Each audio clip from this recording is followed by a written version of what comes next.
Bismillahirrahmanirrahim. Assalamualaikum warahmatullahi wabarakatuh.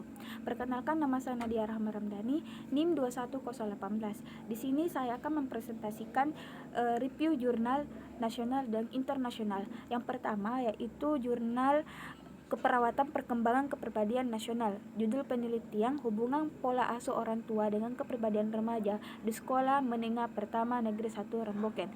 Nama jurnal, Jurnal Keperawatan. Jenis penelitian, metode kuantitatif. Variabel penelitian, variabel independen. Hubungan pola asuh orang tua. Variabel dependen, kepribadian remaja di Sekolah Menengah Pertama Negeri 1 Remboken. Sampel dan populasi. Hasil penelitian ini menunjukkan terdapat hubungan antara pola asuh orang tua dengan kepribadian dari 115 remaja. Hasil penelitian menunjukkan bahwa mayoritas responden berusia 13 tahun, yaitu 54,8%. Masa remaja berlangsung antara 12 tahun bagi pria. Jurnal kedua yaitu Jurnal Keperawatan Perkembangan Kepribadian Internasional, volume, nomor dan tahun. Volume 2, nomor 3, halaman 157 sampai 162 November 2019. Judul penelitian, hubungan perkembangan psikososial dengan prestasi belajar usia sekolah. Nama jurnal, Jurnal Keperawatan. Jenis penelitian, metode kuantitatif. Variabel penelitian, variabel independen perkembangan psikososial, variabel dependen prestasi belajar usia sekolah. Sampel dan populasi. Gangguan perkembangan di Sulawesi Tengah yaitu sebesar 11,6%, sedangkan di Jawa Tengah sebesar 4,7%. Hasil penelitian. Hasil analisis data hubungan perkembangan psikososial anak usia sekolah di SD Negeri 01 Patukanan, Kendal berdasarkan karakteristik responden. Usia 9 tahun terdapat 27 responden, 10 tahun terdapat 35 responden, 11 tahun terdapat 36 responden, dan usia 12 tahun terdapat 2 responden. Jurnal yang ketiga yaitu Jurnal Keperawatan Perkembangan Kesadaran Nasional. Judul penelitian, Mindset, Resistance, and Mindset Based Nursing untuk mengurangi risiko luka. Nama jurnal, Jurnal Keperawatan. Jenis penelitian, metode kuantitatif. Variabel penelitian, variabel independen, mindset, resistance, evidence based nursing. Variabel dependen, risiko luka. Sampel dan populasi. Identifikasi sampel yang terlibat dalam penerapan IBEN menggunakan kriteria inklusi dan eksklusi pasien yang mengalami penurunan kesadaran. Semua pasien yang ada di ICU. Jumlah populasi berjumlah 12 pasien dengan responden yang diteliti berjumlah 5 orang. Pasien intervensi menggunakan mindset resistance yang diikat sesuai dengan SOP yang benar. Kemudian dilakukan pemantauan tingkat kesadaran dan menilai derajat luka setelah resisten dibuka. Hasil penelitian pada tabel 1 menunjukkan jenis kelamin responden antara perempuan dan laki-laki itu sama, yaitu 50%. Pada tabel 2 tingkat kesadaran saat datang yaitu 50%. Pada tabel 3 tekanan darah yaitu 67%. Pada tabel 4 derajat luka yaitu 4 derajat, hanya 1 responden. Jurnal yang keempat yaitu Jurnal Keperawatan Perkembangan Kesadaran Internasional, volume, nomor dan tahun. Volume 16, nomor 1, Juni 2018. Judul penelitian, hubungan kesadaran individu dengan penerapan mindset safety di rumah sakit umum di daerah SK Lerik Kupang. Nama jurnal, Jurnal Keperawatan. Jenis penelitian, metode kuantitatif. Variabel penelitian, variabel independen, hubungan kesadaran individu. Variabel dependen, penerapan painted safety. Sampel dan populasi. Perawat pelaksana di ruang rawat inap di RSUD SK Lerik sejumlah 40 orang dengan total populasi menjadi sampai penelitian. Hasil penelitian yang dilakukan oleh Holai mengenai KTD pada pasien stroke di bagian neurologi Universitas Rochester Medical Center didapatkan sebanyak 72 kasus, yaitu 40% pasien yang mengalami jatuh dan infeksi nosokomial sebesar 8,10% di Belanda. Dan jurnal yang kelima yaitu Jurnal Keperawatan Konsep Dasar Emosi Nasional.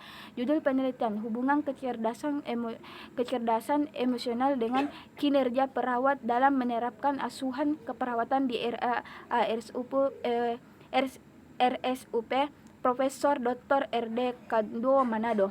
Nama jurnal, jurnal keperawatan, jenis penelitian non-kognitif, variabel penelitian, variabel independen hubungan kecerdasan emosional, variabel dependen kinerja perawat dalam menerapkan asuhan keperawatan, sampel dan populasi. Sampel perawat dalam memiliki kecerdasan emosional yang rendah. Populasi pada penelitian ini ialah seluruh perawat yang bekerja di RNARSUP Profesor Dr. RDR Kondau Manado berjumlah 46 perawat. Hasil penelitian, hasil analisis menggunakan Fixer Exact Text dengan 0,05 dan menunjukkan nilai P 0,006. Dan jurnal yang keenam yaitu Jurnal Keperawatan Konsep Dasar Emosi Internasional, volume dan nomor tahun. Volume 2, nomor 2, November 2019. Judul penelitian Relationship Between Emotional Intelligence with Star Level of Reach Your Standard in Nursing Program Study Medical. Hubungan antara kecerdasan emosional dengan tingkat stres mahasiswa tahun pertama program studi keperawatan. Nama jurnal, Jurnal Nursing atau Jurnal Keperawatan. Jenis penelitian, penelitian ini menggunakan metode kuantitatif. Variabel penelitian, variabel independen kecerdasan emosional, variabel dependen tingkat stres mahasiswa, sampel dan populasi. Populasi dalam penelitian ini adalah mahasiswa tahun pertama kelas reguler angkatan 2016 di PSFKUH yang berjumlah 91 orang, di mana sampel yang diambil sebanyak 74 responden. Hasil penelitian menunjukkan bahwa 33 orang yaitu 44,6% memiliki kecerdasan emosional yang tinggi, 39 orang yaitu 52,7% memiliki kecerdasan emosional yang sedang, dan 2 orang yaitu 2,7% yang memiliki kecerdasan emosional yang rendah. Lebih dari setengah responden berada pada kategori tinggi, yakni 41 orang yaitu 55,4%. Sebagian besar responden memiliki kemampuan mengelola emosi yang sedang, yakni 53 orang yaitu 71,6%. Lebih dari sedangkan responden memiliki motivasi diri yang tinggi, yakni 43 orang yaitu 58,1%. Jurnal yang ketujuh yaitu Jurnal Keperawatan Stres dan Depresi Nasional. Judul penelitian Gambaran Tingkat Depresi Lansia. Nama jurnal, Jurnal Keperawatan dan Pemikiran Ilmiah. Jenis penelitian, metode kuantitatif. Variabel penelitian, variabel independen gambaran tingkat depresi, variabel dependen lansia. Sampel dan populasi. Populasi dalam penelitian ini meliputi semua lansia di Kelurahan Bandengan, Kabupaten Kendal sebanyak 143 lansia sampai sebanyak 113 lansia dengan kriteria inklusi. Hasil penelitian menunjukkan terdapat 47 orang yaitu 41,6% dengan tingkat depresi ringan, 13 orang yaitu 11,5% dengan tingkat depresi berat. Jurnal yang ke-8 yaitu Keperawatan Stres dan Depresi Internasional, volume dan tahun. Volume 18, nomor 2, September 2020. Judul penelitian Pengaruh Strategi Coping terhadap Stres pada Masyarakat di Era Pandemi COVID-19. Nama jurnal, Jurnal Keperawatan. Jenis penelitian, metode dalam penelitian ini menggunakan metode cross-sectional. Variabel penelitian, variabel independen strategi coping, variabel dependen stres pada masyarakat di era pandemi COVID-19. Sampel dan populasi. Populasi dalam penelitian ini semua masyarakat Dusun Kapirangan Desa Dukolopo, Paterongan, Jombang sebanyak 156 orang. Sampel dalam penelitian ini sebagai masyarakat Dusun Kapirangan Desa Dukolopo, Paterongan, Jombang sebanyak 50.